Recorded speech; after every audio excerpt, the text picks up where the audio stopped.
So, to find the solution of a quadratic equation by using completing the square method, हे आपण ह्याच्या आधी एकदा शिकलेलो आहोत, पण एकदा रिवाईज म्हणून आणि तुम्हाला पुन्हा पाहता यावं म्हणून हा व्हिडिओ मी करते आहे.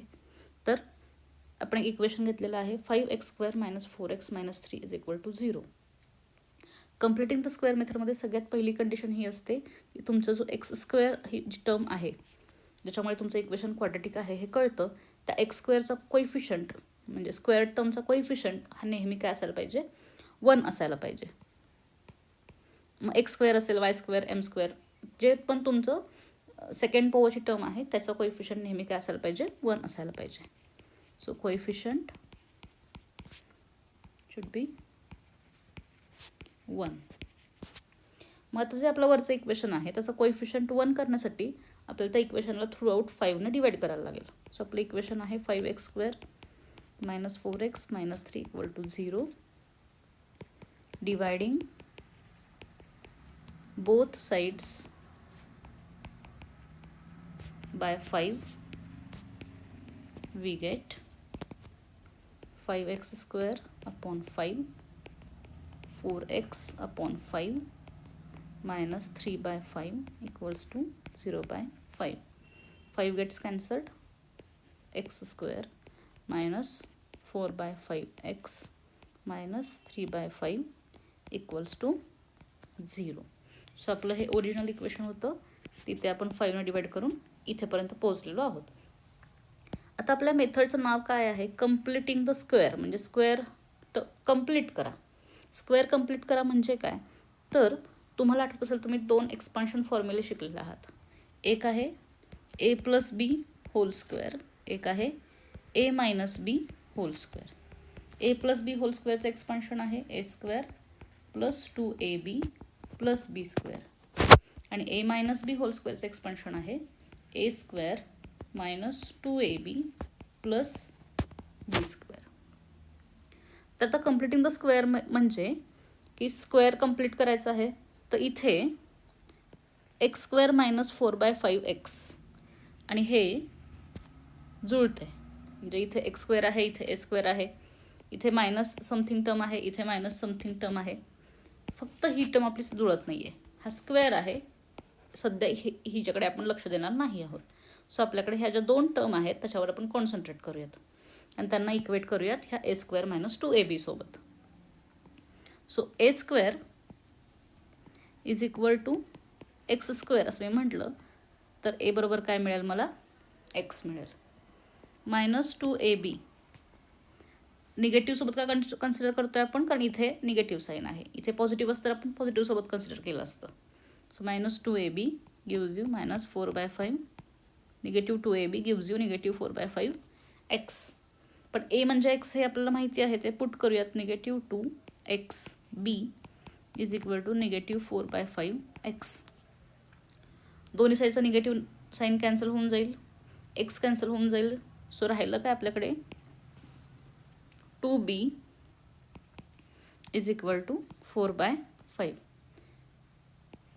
So which will give you 4. हा 2 इकडे डिवाइडला येईल, 5 × 2, 2 1s are 2, 2 2s are 4, 2/5.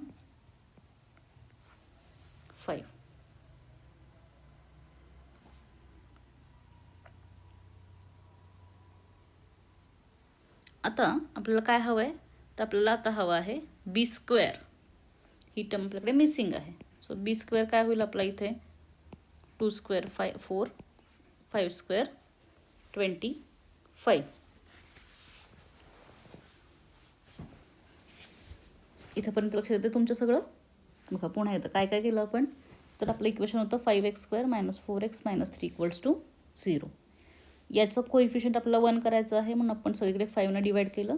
So which gives you x² - 4/5x - 3/5 = 0.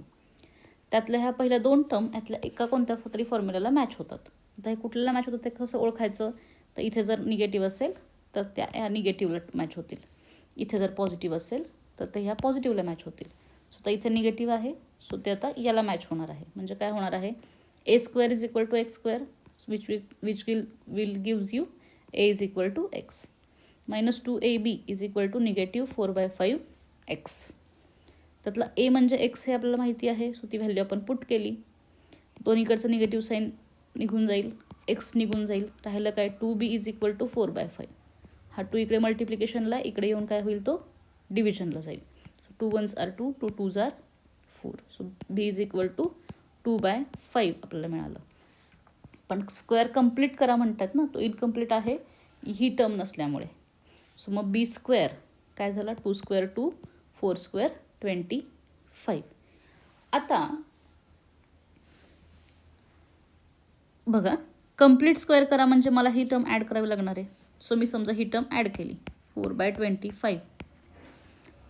Term add केल्यामुळे माझं हे जे इक्वेशन आहे हे पूर्णपणे वेगळं होणार आहे, ह्याची व्हॅल्यू चेंज होणार आहे. सो मला व्हॅल्यू तर चेंज करायची नाही आहे, पण तरीही कंप्लीट करायचा स्क्वेअर. सो मी कंप्लीट स्क्वेअर करण्यासाठी 4/25 करणार, आणि हा मी 4/25 एक्स्ट्राचा ॲड केला आहे म्हणून तो -4/25 करून टाकणार. सो बेसिकली मी झिरोज ॲड करते आहे, पण तो कसा ॲड करते आहे, तो +4/25 आणि -4/25 अशा प्रकारे.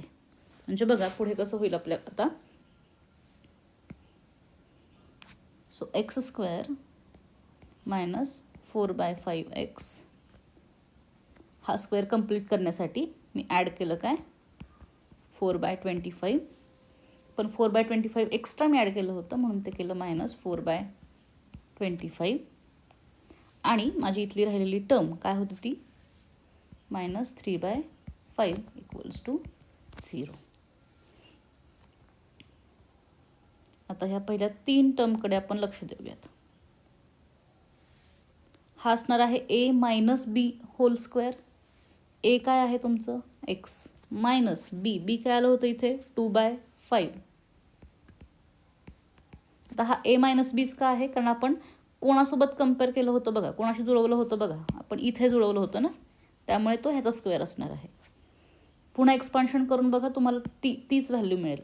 a² x² 2ab -2ab 2 × x 2x × 2 4x by 5 plus b² 2² 4 5² 25 मिळतं आहे. ओके, आता हे जे लास्ट 2 टर्म्स आहेत त्याच्यावर मी निगेटिव्ह साईन कॉमन काढलं, तर ब्रॅकेटमध्ये काय उरेल 4/25 प्लस 3/5. सिम्प्लिफाय करूयात. x - 2/5 whole square, denominator same करण्यासाठी 5 5s are 25, 3 5s are 15. So which gives you x - 2/5 bracket square minus 19/25 equals to 0. हा निगेटिव्ह 19/25 इकडे जाऊन काय होईल तो positive. So x - 2/5 bracket square is equal to 19/25. दोन्ही साईडला स्क्वेअर रूट घेऊयात. Taking square root on both sides. So left hand साईडचं स्क्वेअर रूट म्हणजे स्क्वेअर निघून जाणार x - 2/5. आता इकडे 19/25चं एक स्क्वेअर रूट निघेल तुम्हाला पॉझिटिव्ह, एक निघेल निगेटिव्ह, हे आपल्याला माहिती आहे. 19चं स्क्वेअर रूट √19, 25चं स्क्वेअर रूट 5. सो झालं काय बघा आता इथे, तर मला x - 2/5च्या 2 व्हॅल्यूज मिळाल्या. एक व्हॅल्यू मिळाली √19/5 आणि दुसरी व्हॅल्यू मिळाली -√19/5, निगेटिव्ह √19/5. आता हा निगेटिव्ह 2/5 इकडे जाऊन पॉझिटिव्ह होईल, लाईकवाईज इकडे पण होईल. So x - 2/5 is equal x is equal to √19/5 plus 2/5 इकडे होईल x is equal to negative √19/5 plus 2/5. Denominators same आहेत, सो न्यूमरेटर्सचे ॲडिशन होईल.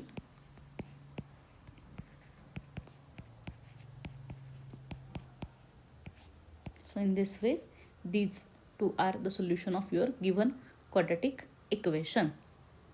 ओके, आपण आणखीन एक एक्झाम्पल ट्राय करून बघूयात. 2y² plus 10 2y² plus 9y plus 10 equals to 0.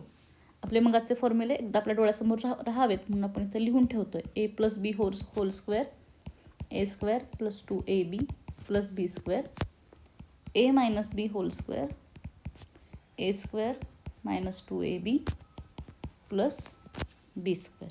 ठीक आहे.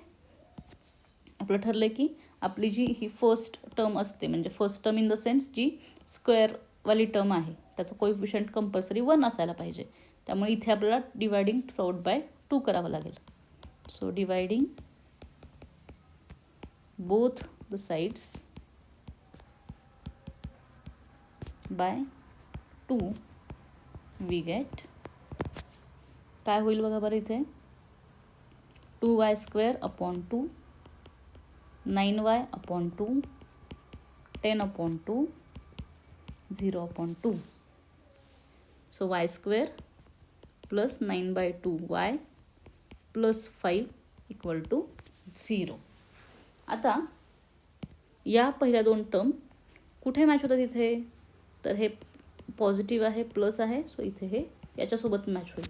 सो आपला आता a plus B whole square हा स्क्वेअर आपल्याला कंप्लीट करायचा आहे. कंपेअर केलं तर आपल्याला काय मिळेल a² is equal to y². So a is equal to y. त्याच्यानंतर 2ab इक्वल टू 9/2y. एच्या ठिकाणी y ही व्हॅल्यू आहे ती पुट करूयात. दोन्ही साईडचा y कॅन्सल होऊन जाईल. उरेल काय 2b is equal to 9/2 which gives you b is equal to 9 upon 2 into 2 b is equal to 9 upon 4. So b is equal to 9/4 म्हणजे b² काय असेल 81 अपॉन 16. आपल्या ओरिजिनल इक्वेशनकडे येऊन हे तुमचं ओरिजिनल इक्वेशन होतं फर्स्ट त्याला आपण कोइफिशियंट 1 केलं फर्स्ट टर्मचं आणि या इक्वेशनपर्यंत पोहोचलो होतो.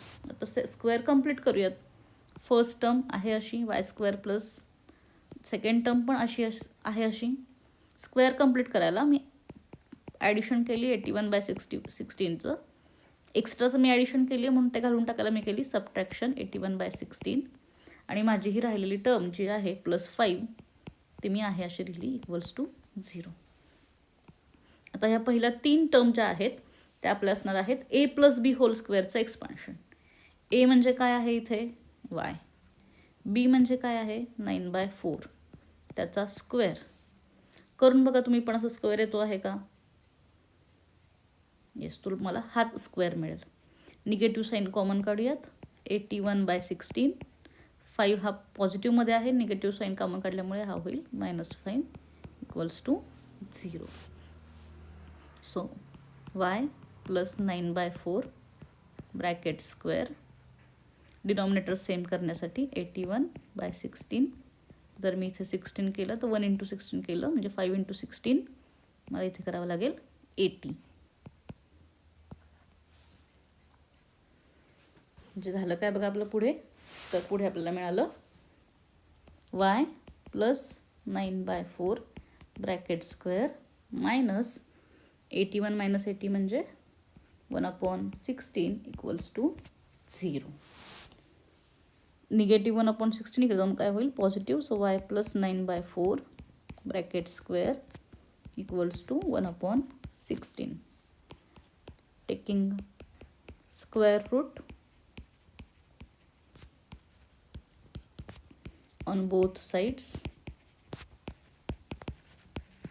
सो लेफ्ट हँडचं स्क्वेअर रूट असेल y plus 9/4.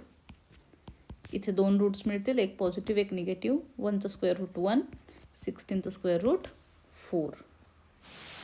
So that means मला y प्लस 9/4 च्या 2 व्हॅल्यू मिळाल्या. एक आहे पॉझिटिव्ह 1/4 आणि एक मिळालेली आहे ती आहे negative 1/4. So let's solve it. 1/4 minus 9/4 y is equal to negative 1/4 minus 9/4. Denominator same आहे. So 1 minus 9 upon 4. Negative 1 minus 9 upon 4. 1 minus 9 gives you negative 8/4. Negative 10/4. Simplest form केला तर हे होईल -2 आणि हे होईल 2ने डिवाइड केलं. सो 2 रूट्स तुम्हाला जे मिळालेले आहेत ते हे मिळालेले आहेत तुमच्या गिवन इक्वेशनचे, -2 निगेटिव्ह आणि -5/2. आणखीन एक सॉल्व करू की जिकडे तुमचा x² कोइफिशियंटच नाही आहे, डिरेक्ट तुम्हाला सॉल्व करायचं आहे. सो आता ह्या पहिल्या 2 टर्म हे पॉझिटिव्ह आहे म्हणजे a+b² फॉर्म्युला असणार आहे. सो कम्पेअर केलं a² सोबत तर a² म्हणजे x² होईल, म्हणजे आपल्याला a बरोबर x मिळून जाईल. 2ab सोबत कम्पेअर करायचं आहे म्हणजे 2x, त्यातलं 2x aच्या ठिकाणी x आहे तसं घातला b 2x. सो b बरोबर काय मिळेल तुम्हाला इथे 1 मिळेल. b² म्हणजे काय होईल 1चा स्क्वेअर. सो b² पण तुम्हाला 1 मिळेल. तर आपलं इक्वेशन काय आहे x² + 2x. स्क्वेअर कंप्लीट करायला मी +1 केला, +1 केला म्हणून तो मायनस करून टाकला. सो झालं काय बघा x² + 2x + 1 आणि हे काय होईल -6. ह्या पहिल्या 3 टर्म ज्या आहेत त्या तुम्हाला कशाचा स्क्वेअर देतील तर x + 1 ब्रॅकेटचा स्क्वेअर, x + 1 होल स्क्वेअर, हा -6 इकडे जाऊन होईल +6. तर taking square root on both sides,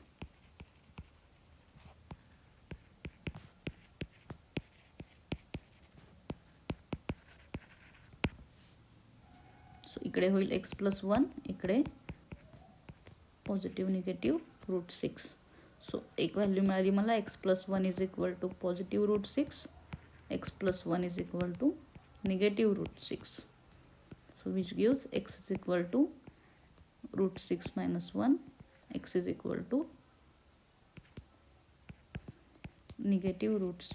- 1. So येते लक्षात तुमच्या completing the square method. Video पुन्हा पहा, सावकाश पॉज करून पहा, एक्झाम्पल सॉल्व करून पहा. आणखीन काही अडचण असेल तर आपण पुढच्या वेळेला बघूयात. थँक्यू.